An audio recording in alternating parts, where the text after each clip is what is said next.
بسم الله الرحمن الرحيم. مشاهدينا الاعزاء في كل مكان، اهلا بكم معنا. هو لقاء جديد دائما مليء بالانتصارات، بالبطولات، مليء بالفرحه والنجاح والتألق وكل الأمان الجميلة شفناها النهارده من خلال كوكبة النجوم اللي معانا النهارده الاتحاد المصري للكاراتيه، اللي استطاع ان هو يحقق من خلال الدوري الذهبي أكبر قدر من الميداليات الذهبية والفضية والبرونزية، ويكون كما يطلقون عليه دائما أنه فارس الميدان وبطل الحلبة دون منافس، من خلال منافسة استمرت أكثر من أسبوع فيها تميز إجادة من خلال 29 دولة.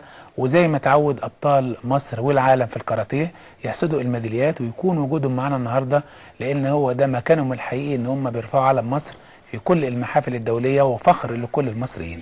يسعدنا أن يكون معنا ومعكم على الهواء مباشرة الدكتور أيمن عبد الحميد رئيس الاتحاد المصري للكاراتيه. أهلا بك يا كابتن. أهلا بحضرتك. وبطلنا الطبيب مهند مجدي لاعب المنتخب ونقول صاحب الميدالية الذهبية في وزن 84 كيلو. أهلا بك يا كابتن. ومجدي طبعا حنفي اللاعب اللي هو بيستطيع ان هو يحقق الميداليه الذهبيه بكل سهوله ويسر نتيجه نقول وزنه الخفيف واجادته المتميزه في وزن 48 كيلو. اهلا بك يا كابتن. اهلا حضرتك. وطبعا بطلتنا وبطله العالم اللي رجعت بعد 9 شهور ابتعدت تماما عن المنافسه، ولكن لما عادت بقوه وضراوه واثبتت ان اللاعب المصري بيتميز بعزيمه واراده وتحدي، وحققت الذهبيه ليكون بذلك رصيد لنفسها وللمجتمع ولكل المصريين اللي عندهم تحدي لكل الظروف. شيماء ابو اليزيد اهلا بيكي. دكتور، لو بدات النهارده ونقول البطوله ديت يعني كانت بتمثل لكم ايه، واحتفال كبير النهارده بنشوفه من خلال اول عالم. بسم الله الرحمن الرحيم. الحقيقه البطوله الدوري الذهبي هي ملتقى للابطال من جميع انحاء العالم. بيروحها اقوى الابطال لان في اداء تراكمي بيتجمع نقاط في نهايه العالم في نهايه السنه، وبعد كده بيبتدوا يعملوا نوع من التقييم للاعبين او رانكينج، يبقى في تصنيف للاعبين. من هنا بتاتي قوه هذه البطوله. طبعا هي في النهايه البطوله دي تعتبر بالنسبه لنا احد ادوات الاحتكاك للوصول الى المحطه النهائيه اللي هي الاداء في بطوله العالم. يمكن احنا عندنا في محطه السنه دي مهمه جدا اللي هي دوره العاب البحر المتوسط، وانا تبقى امتى ان شاء الله؟ اللي هي في شهر 6 يعني بعد 3 شهور ان شاء الله. تبقى فين يا كابتن؟ هتكون في تركيا ان شاء الله. يمكن واحنا قبل طبعا ما نطلع هوا يمكن قلت انت خبر جميل جدا، هو ان شاء الله يمكن لعبه الكاراتيه اللعبه الاكثر شعبيه في مصر بعد كره القدم هتبقى ان شاء الله اولمبيه، فيا ريت برضه نزف هذا الخبر ونقول المجهود اللي انتوا بتعملوه عشان ان شاء الله يبقى لنا تواجد على المستوى العالمي ونجيب ميداليات ذهبيه بقى من خلال الاولمبيات، يا رب تكون قبل 2016 ان شاء الله. هو المقترح دلوقتي الكاراتيه فعلا ملفه دخل للتصويت علشان يكون 2020 باذن الله احد الالعاب الاولمبيه، واحنا بنقول ان آن الاوان ان لعبه زي الكاراتيه انها تكون في الاولمبياد لانها شعبيتها عالميه. بالنسبه لمصر احنا نتمنى، لان انا معلش انا يعني هعتذر لحضرتك، احنا عايزين نقول ان احنا اللعبه الشعبيه الاولى المسجله رسميا. انا عندي اكثر من 400 الف لاعب مسجلين في الاتحاد، حط عليهم بقى المهتمين، انا بتكلم في بوبيليشن بتمثل 1,000,000 شخص مهتم بهذه اللعبه. ورا المليون كم أسرة مصرية بقى؟ ما أنا بقول الحقيقة يعني تقريبا كده. فإحنا نتمنى بإذن الله إن إحنا نزف لمصر خبر دخول الكاراتيه، لأن هذا يعني إن شاء الله بالأداء الطيب اللي موجود إن يكون عندنا ميداليات لمصر أولمبية إن شاء الله. شيماء، كانت الميدالية دي بتمثل لك ميدالية غالية جدا وعزيزة بعد فترة توقف زي ما إحنا عرفنا 9 شهور. كان عندك بيبي بقى ولا إيه؟ أنا قعدت من يعني سنة ونص كده بعيدة. بعد ما اتجوزت على طول اكتشفت الحمل واخدت اجازة فترة كبيرة، ودي أول سنة ليا أرجع فيها، ودي أول بطولة أشارك فيها بعد الرجوع، فكان بالنسبة لي بتمثل لي حاجة كبيرة جدا نفسيا أكتر طبعا. إني أنا متواجدة، أنا موجودة. طبعا يعني بخلاف بقى المجهود الكبير اللي أنا بعمله، أنا بوفق بين أسرة، الأب، الزوج والبنت والكاراتيه والبيت نفسه. أنا شلت مسؤولية كبيرة، فكان في تحدي كبير كبير قوي ان انا يا ترى هكون موجوده ولا هكون مش ويمكن موجودة. فرصه كمان زوج بقى يفتح لك نقول الخط الاخضر انت بقيتي بطله بقى فلازم تكملي. هو عليه عايز نقعد بصراحه. بس يعني هو بيشجعني يعني وبيقف جنبي عشان الحمد لله يعني ماشيه في اللعبه كويس. بعد ما انقطعت فتره ورجعت بنفس القوه والحماس والعزيمه الجميله اللي احنا شفناكي بيها في بطولاتك وماتشاتك دي، ده راجع ان انت كنت مذاكره قوي اللعيبه اللي هيلعبوا معاكي ولا ما كانش عندك؟ لا بالعكس خالص، من بعد انقطاعي فما كنتش اعرف اللعيبه اللي انا هنزل معاهم، وحتى في لعيبه اتغيرت ولاعيبه لسه صغيره طالعه، فما كنتش اعرف اي حد ان انا بلعب معاهم. وفي البطوله فعلا ما فيش ولا واحده لعبتها كنت لعبت معاها قبل كده. بس وحتى انا لعبت مش بمستوايا برضو، يعني ما رجعتش للمستوى، بس انا ماشيه الحمد لله في الاتجاه اللي يخليني ان شاء الله باذن الله ارجع للمستوى المطلوب يعني. بس انا اجتهدت وعملت اللي عليا، وفي الاول وفي الاخر التوفيق من عند ربنا بصراحه. يعني ربنا كان موفقني جامد في البطوله، والله فعلا مش عشان دكتور ايمن موجود بس، احنا استريحنا نفسيا جدا جدا، مش كلام انا لوحدي، اللعيبه كلها كانت مستريحه نفسيا. المكان اللي قاعدين فيه مكان محترم جدا، اهتمام بينا فوق العادي يعني. حتى الاعضاء الاداريين اللي كانوا معانا بصراحه يعني ما كانوش سايبين اي حاجه بنطلبها منهم، بيحاولوا ينفذوها لنا بقدر الامكان. فكانوا محسسيننا لاول مره ده حقيقي ان احنا فعلا لعيبه لها احترامها ولها تقديرها يعني. هل فعلا علشان اي منتخب بيبقى محتاج طبيب نفساني يريح نفسيته عشان كده تقدم، فعشان الدكتور بقى الدكتور يعني حل المشكله دي؟ احنا عندنا دكتور مدحت، دكتور المنتال عندنا، وهو كان دكتور مدحت اول ما رجعت المنتخب كان ليه معايا انا شخصيا مجهود كبير، لان انا كنت راجعه متذبذبه جدا، وكان نفسيا انا كنت متاثره، يا ترى انا هكون موجوده مش موجوده، وكنت جايبه 3 جمهوريه، فكان الموضوع بالنسبه لي يا ترى انا هكون موجوده ولا لا. فكان هو بصراحه كان بيمشي معايا خطوه بخطوه في الموضوع ده. الحمد لله. برجع بقى طبعا لبطلنا وبطل الوزن الثقيل كابتن مهند، بالنسبه لك الميداليه رقم كام في حياتك دي؟ وهل فعلا البطوله دي بتبقى بطوله خاصه بتاكد ان اللاعب المتميز هو اللي بيحقق بس الميداليه، ولا انت بتعتبر ان دي بطوله زي ما طبعا الدكتور ايمن قال هي استمراريه للنجاح والتالق لمستواك ولتاريخك؟ لا طبعا هي البريمير ليج او الدوري الذهبي دي بتبقى بطولات يعني على مدار الموسم كله، فهي بتبقى زي بطولات قويه انت بتختبر نفسك فيها، بتبقى عايز تعرف انت فين مستواك لحد المحطه الاساسيه اللي انت التارجت بتاعك اللي هو يا اما بطوله العالم يا اما ان شاء الله دوري العالم بحر متوسط باذن الله. انا بالنسبه لي البطوله دي كان ليها طعم خاص يعني مختلف، لان كان قبل بطوله العالم كان جالي اصابه قبل بطوله العالم بشهر وما كان ليش نصيب في ان انا العب بطوله العالم. فطبعا لما ما بتشاركش بطوله العالم بتحس ان انت ناس ممكن وماتشك شغال اهوت وشايفين ضرباتك مؤثره. فكان ليها طعم تاني، لان لما رجعت تاني وعملت جلسات وعلاج طبيعي انا كان عندي قطع في الغضروف الداخلي وشد في الصليب الامامي والخلفي اللي هو الغضروف الوحشي بقى. وشد في الصليب الامامي والخلفي، فده يعني خلاني اقعد فتره طويله بعيد عن الملعب شويه. فالبطوله دي كان ليها طعم تاني بالنسبه لي ان انا اجيب الميداليه الذهب دي، يعني الحمد لله فرقت معايا جدا معنويا كمان اكتر من الميداليه نفسها.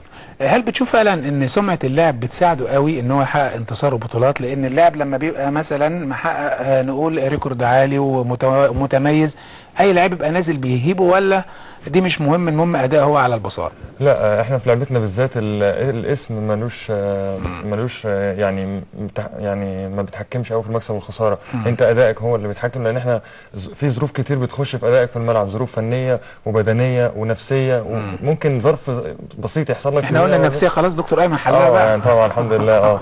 فلا الاسم ملوش تاثير كبير، هو ادائك في الملعب يوميها يوم حتى البطوله مش حتى فتره قبلها يعني.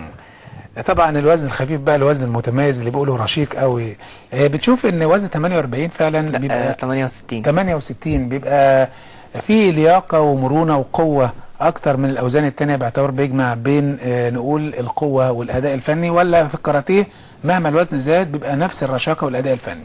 لا طبعا الوزن بيفرق في اي لعبه، بيفرق في القوه والسرعه، واللعيبه اللي قدامك بيبقى جسمها عامل ازاي معاك، وبيفرق يعني في اللعب. الحمد لله احنا كان لنا برضو لقاء معاك وانت واخد اول عالم، فالحمد لله الميداليه دي بتعتبر يمكن تكميليه بقى، ولا يبقى لها واقع تاني السحر؟ طبعا اللاعب لما بيحقق ميداليه وراها ميداليه بتديله ثقه جامده قوي. هي ثقه طبعا كبيره ومؤشر ليا ان انا ماشي في الطريق الصح لدوره الالعاب، لان ده الايفنت المهم السنه دي عندي، فده طبعا مؤشر ليا ان انا كده مكمل في طريقي صح يعني ان شاء الله.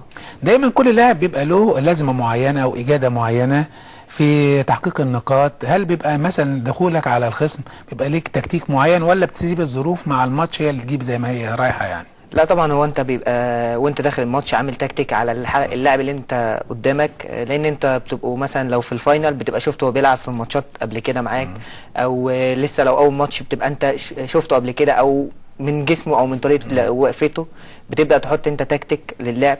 بس طبعا على حسب الماتش، يعني ممكن انت تبقى حاطط تكتيك وما يتنفذش ويبقى غلط، فطبعا انت بتغير التكتيك ده جوه الماتش. وساعات برضو بيبقى دور المدرب ان هو يساعدك في تغيير التكتيك بتاعك ده. شيء جميل جدا لما يبقى معانا الدكتور ايمن، وهو يمكن الى جانب ان هو طبعا رئيس اتحاد كان لاعب. هل الحمد لله استطاع من خلال مجهوداته ومن خلال، انا شايف ان هو بيعمل مساعي حميده وقويه جدا لتوفير الامكانيات الماديه والنفسيه للاعب؟ ما فيش دلوقتي اي مكافآت بتبقى واقفه، ولا برضه لسه يعني ما بتاخدوش حقكم المادي كما يجب؟ بكل صراحه يعني. لا السؤال لكم يعني جميعا يعني. لا، بالنسبه للحقوق الماديه احنا لا بناخدها كويس يعني. حتى كان مكافاه بطوله العالم كان في مشاكل ان هي هتتصرف بعدها بفتره، وعرفنا يعني ان بجهود مجلس الاداره ان هي جت في الوقت ده بجهودهم هم، كان المفروض ان هي هتيجي بعد كده. وبصراحه هم مش مخلينا محتاجين حاجه، والحمد لله من ساعه ما مجلس الاداره مسك وفي نتائج جديده الحمد جدا. لله. مهند نقول اوكي على الكلام ده ولا ايه؟ لا طبعا. نعدي؟ لا خلاف. يعدي الحمد لله. الحمد لله. يا دكتور ايمن، دايما يمكن رئيس الاتحاد بيبقى عليه العامل الاكبر في توفير كل الامكانيات، خصوصا لما يبقى لاعب ولاعب متميز زي حضرتك. هل بتشوف بعد القعده اللي كانت امبارح، القعده الاسريه مع رئيس الجمهوريه محمد مرسي، برضه حاولت ان من خلال طبعا اللعبه اللي بنقول اللعبه رقم، انا بقول 2 انت بتقول 1، لازم يبقى فيه دعم اكتر ماديا، على اساس ان يبقى فيه توفير امكانيات، يبقى فيه اكتر نقول نوع من التوفير الحاجات الاساسيه للاعب في كل نادي. ما يبقاش الانديه فقيره، وبنشوف كتير قوي من اللعيبه بياخد لبس زميله يلعب بيه، بشوفها برضه ما زال. اتفضل. هو الحقيقه حضرتك لمست نقطه مهمه. هو طبعا احنا جزء من هذا المجتمع ومن هذا الواقع. فاحنا حتى يوم ما نطالب بامكانيات فنحن نطالب بما يستطاع. وإذا توفر ما يستطاع يعني نبغي العدل فقط لا غير. بعد ما يتوفر ما يستطاع احنا برضو بنبذل قدر المستطاع ان احنا نتوج هذا. والحقيقة أولادنا عملوا ده وأكتر منه كمان. احنا بالإمكانيات اللي هي المتاحة لينا، اللي احنا رشدناها بكل الأشكال الممكنة، أمكانهم ان هم يسودوا الكاراتيه في العالم، وأصبح الكاراتيه المصري حدوتة. الناس بتيجي عايزة تعرف ايه اللي بيحصل هنا. يمكن أنا بقول لحضرتك في خضم الزخم اللي احنا فيه، عندي اولا مدربين بتوع وطنيين. انا عندي 30 مدرب محتار اخد مين. ما طالما عندنا اول عالم بقى مش محتاجين اي حد من بره، ده هم ياخدوا من عندنا اكيد. ومجهود وطني. يعني انا مش برجع لواحد اجنبي، ده بالعكس. انا عايز اقول لحضرتك ان انا دلوقتي بصدر مدربيني للدول الشقيقه عشان ينهضوا بالكاراتيه بتاعهم. ده انت كده هتجيب لمصر دولارات جامده قوي. دي حقيقه. وده واجب. يعني اذا كانوا هم بيشكروا مجلس الاداره، فالحقيقه هم بيشكروا على من لم يتفضل عليهم. ده واجبنا ان احنا نؤديه، وبنتمنى ان احنا نؤديه، ولا زلنا نشعر برضه ببعض التقصير. احنا عايزين نعمل احسن من كده. دكتور ايمن، ازاي نحافظ على هذا نقول التربع العالمي ومركز اول؟ هل ده محتاج تضافر جهود اللاعبين زي ما انت قلت، ويبقى في خط تاني وتالت عشان نحافظ على التميز والانفراد ده، ولا راجع ان لازم يبقى في برضه نوع من التكاتف نقول من خلال وزارة الرياضة ومن خلال الجهات المهيمنة عشان نفضل مركزين ومسيطرين على هذا الوضع؟ الحقيقة حضرتك سألت السؤال الصعب، ان الوصول للقمة احيانا يكون سهل، ولكن الحفاظ عليها هو الشيء الصعب، خاصة ان احنا داخلين دلوقتي في الاولمبياد. يعني احنا بنتكلم في حسابات اخرى لابد ان احنا نحسبها احسن من كده. تمام. يمكن احنا في الاتحاد سياستنا احنا شغالين صحيح على القمة والمنتخبات، ولكن نظرنا لقينا ان القاعدة بتاعتنا ليس فيها عدل. انا عندي الصعيد كان يعتبر مهمش تماما. عندي سينا ما كناش بنعرف عنها حاجة. احنا عملنا مشروع في سبيل الانطلاق دلوقتي وسميناه مشروع الريادة العالمية، ويمكن السيد الوزير العمري فاروق عنده هذا المشروع دلوقتي، واحنا وافقنا عليه في مجلس الإدارة، واحنا منتظرين الانطلاق. المشروع ده عبارة عن المدربين العظماء بتوع المتركزين في المراكز القريبة زي القاهرة والإسكندرية، اللي هم يستحقوا يدربوا المنتخبات. أنا هنشرهم في هذه الأماكن، وأنا اللي هتكفل، لأن الأماكن دي فقيرة ما تقدرش تتحملها. هم هيستضيفوهم، ولكني هعمل مراكز تدريب تشاع تاني، لأن أنا متأكد أن عندي أبطال كتير زي مهند وشيماء ومجدي موجودين في الصعيد، سيناء. وخلي بال حضرتك أن هذا بعد اجتماعي كمان مهم جدا ليا، لان انا عايز كل الناس تشعر انها في وطن واحد، في مكان واحد، الثقافه اللي في القاهره بتنتشر ليهم، بيشوفوهم، اولادنا بيروحوا لهم، وهكذا. ويمكن في النقطه دي انا عايز اذكر حاجه الحقيقه هي بتؤلمني شويه. اتفضل. هناك ما يذكر عنه الكاراتيه التقليدي، جه في غفله من الزمان، واشهر هذا الاتحاد في على سبيل ان هو يكون تحت الاختبار او ما يشبه هذا، والمهله السنه دي خلصت. ودي رساله لمعالي الوزير العمري فاروق، ليس هناك شيء يسمى الكاراتيه التقليدي، ومش محتاج يمكن حضرتك تقول رساله ان كان الاصل موجود، فمش محتاجين فرع ولا تقليد. هذا الحقيقه ازدواجيه غير مفهومه وغير مبرره، وتسبب بعض الشتات الذهني لبعض الناس. احنا مش متاثرين بيه لان احنا الكاراتيه بتاعنا عملاق قوي طبعا جدا، مش محتاج طبعا، وهو المعترف به من اللجنه الاولمبيه الدوليه وبصدد دخول الاولمبياد. ما يصحش ان مصر يبقى فيها هذا الشقاق. ويا رب الرساله تكون وصلت طبعا للسيد الوزير، ويبدا فعلا خطوات فعليه للقضاء على هذه الظاهره اللي بتؤثر على عمالقه الكاراتيه في مصر، اللي هم حققوا اول عالم وحققوا الرياده والتميز والانفراد. برجع لك تاني يا شيماء، بقول هل بتستطيع ان انت توفقي بين بيتك وجوزك ازاي واولادك من خلال التمرين ومن خلال برضه كست بيت مصريه؟ وكان من يومين ثلاثه برضه كان الاحتفال بعيد المراه، فيبقى انت بتمثليها النهارده. حلوه ست بيت.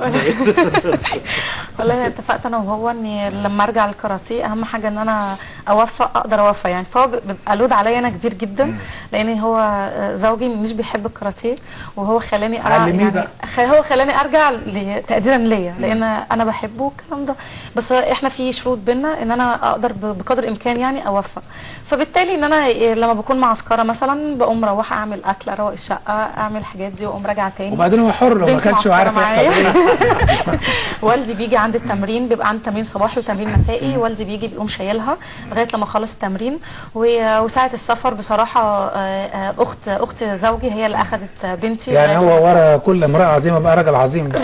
لا هو الراجل العظيم. الحمد لله. الحمد لله. برجع تاني للكابتن مهند وبقول فعلا يمكن دايما بنقول كل بطل بيبقى هو المرآة الحقيقية لأجيال جاية وراه. انت بالنسبة لك بتشوف ازاي مصر يبقى فيها زي ما الدكتور أيمن قال خط تاني وتالت؟ هل الأسرة المصرية يبقى عليها عامل كبير جدا لتوفير إمكانيات وتساعد أولادها، ولا دي راجع للاعب نفسه؟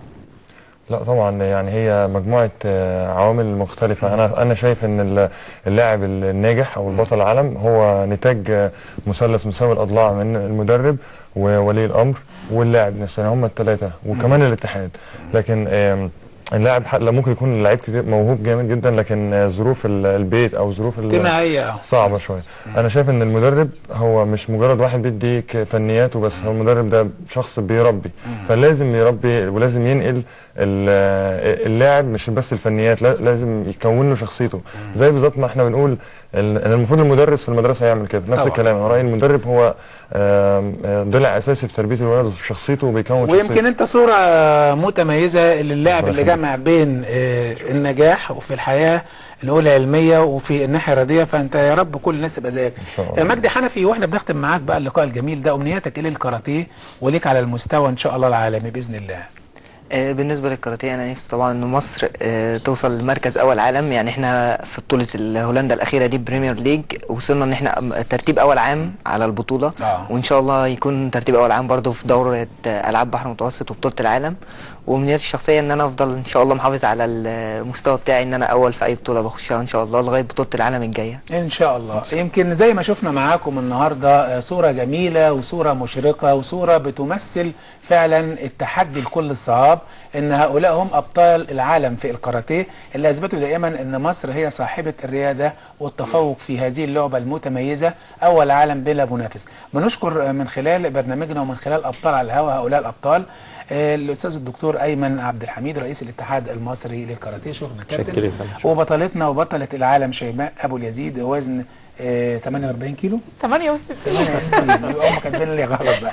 وطبعا مجدي حنفي وزن 68 كيلو ومهند وزن 84 كيلو، اللاعب اللي دايما بيحقق الميداليات بقوه واقتدار.